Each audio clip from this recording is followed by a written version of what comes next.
El cuerpo de una niña de 4 años yacía en la oscuridad del lecho de un río, confinada dentro de una maleta roja como si fuera un desecho, mientras su propia madre y su abuelo tejían una red de mentiras para ocultar que su corta vida había sido un calvario de huesos rotos y rechazo absoluto. La bruma sobre el río Yarkon, en las afueras de Tel Aviv, parecía guardar un secreto que el suelo de Israel no podía terminar de digerir. En mayo de 2008, la desaparición de una pequeña de apenas 4 años, Rose Pearson, no comenzó con un rapto violento a plena luz del día, sino con un silencio administrativo y familiar que se extendió como una mancha de aceite. Al principio, las autoridades se enfrentaron a lo que parecía ser una disputa de custodia transnacional, una de esas historias donde los padres se lanzan acusaciones en diferentes idiomas.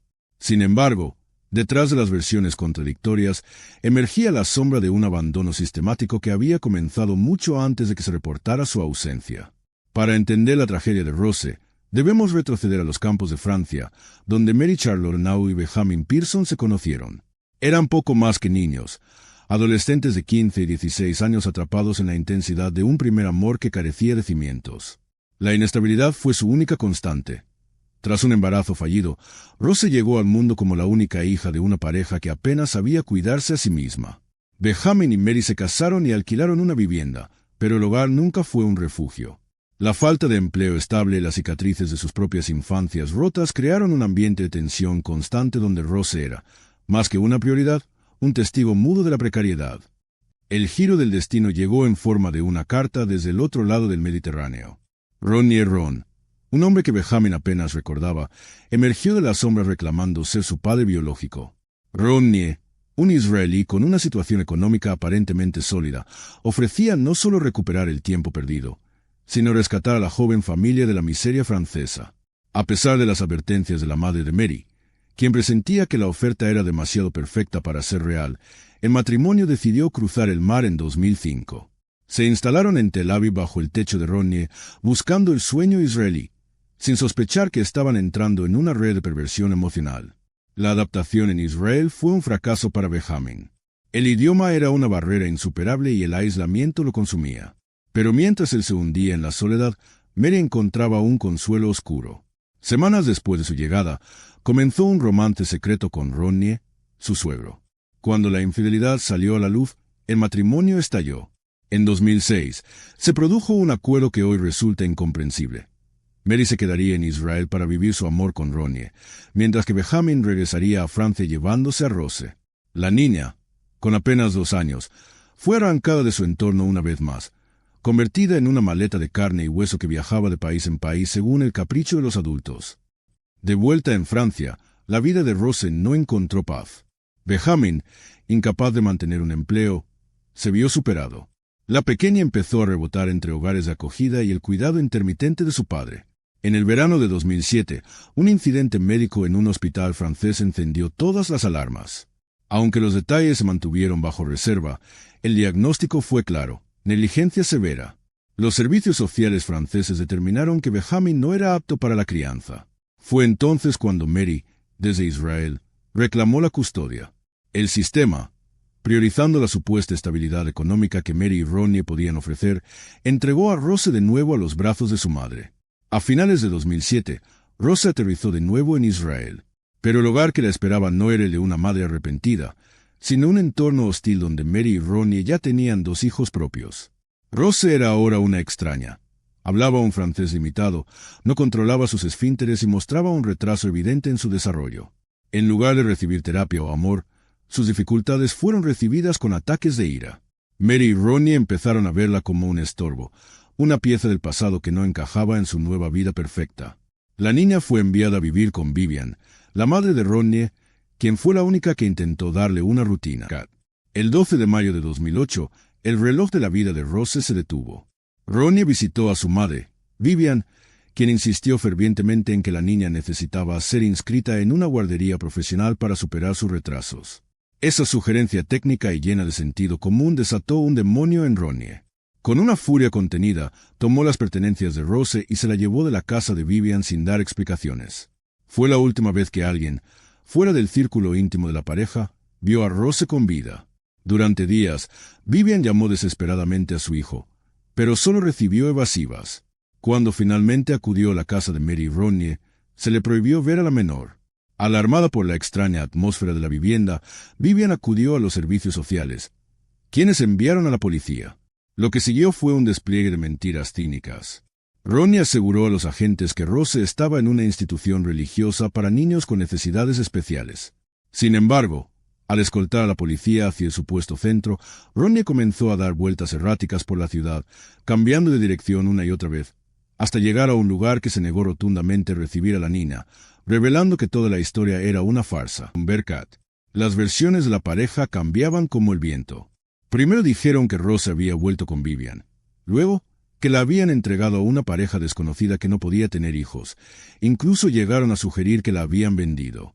Ante la gravedad de las contradicciones, ambos fueron arrestados. Tras días de interrogatorios intensos donde el muro de silencio empezaba a agrietarse, Ronnie finalmente se quebró.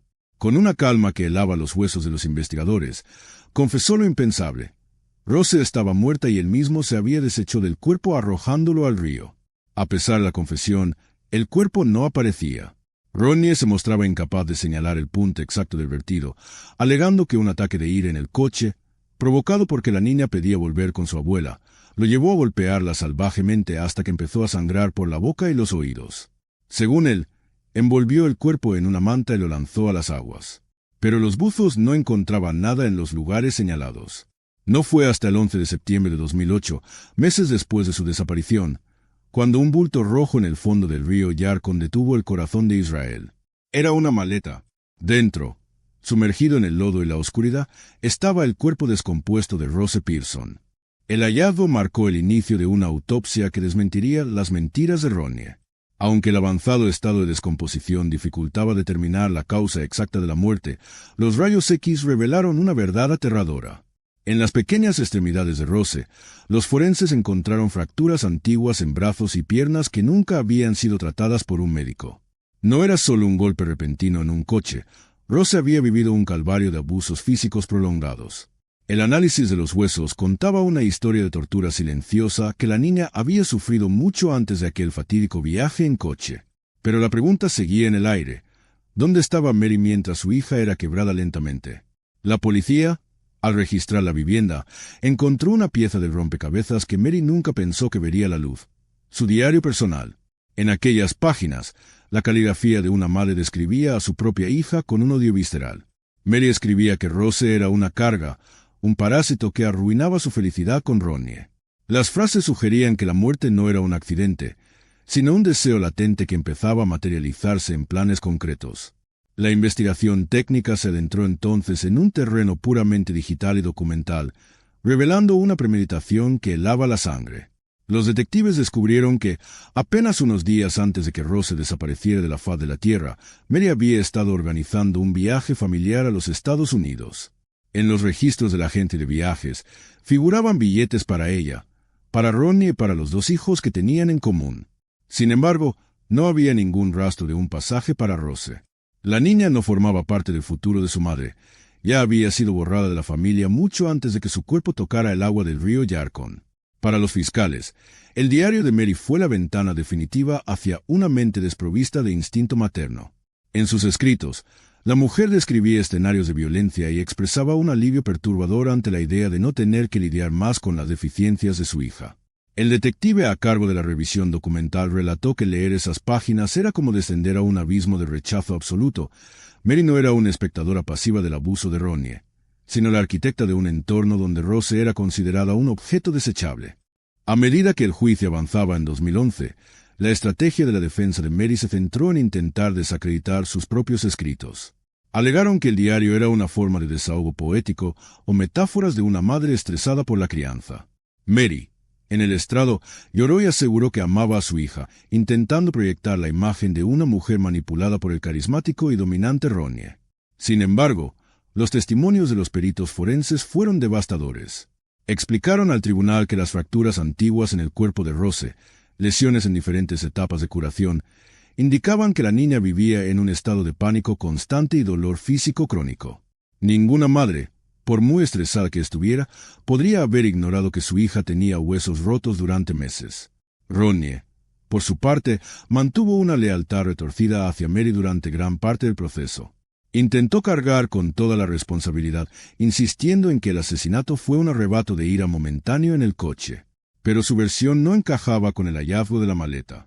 Porque llevaba Rodney una maleta grande en el coche si solo iba a dar un paseo con la niña. La fiscalía argumentó con éxito que la maleta estaba allí porque el crimen había sido planeado. Rose fue llevada a ese coche con el único propósito de ser eliminada. El veredicto final resonó en la sala con una contundencia que marcó un antes y un después en la justicia israelí. El juez, al leer la sentencia, describió el caso como uno de los actos más crueles de traición humana. Una madre y un abuelo colaborando para silenciar a una niña que solo buscaba amor y estabilidad. Ambos, Mary Charlotte Renaud y Rodney Ron, fueron declarados culpables de asesinato en primer grado. La sentencia fue de cadena perpetua, estableciendo que no podrían solicitar ningún tipo de beneficio de libertad condicional hasta haber cumplido un mínimo de 20 años tras las rejas. La historia de Rose Pearson no terminó con la sentencia, sino que se convirtió en un símbolo de los fallos catastróficos de los sistemas de protección infantil. En Francia, las autoridades fueron duramente criticadas por permitir que una niña, ya identificada como víctima de negligencia severa, fuera enviada a otro país sin un seguimiento estricto. En Israel, el caso obligó a revisar los protocolos de intervención de los servicios sociales cuando se trata de familias de inmigrantes con antecedentes de inestabilidad.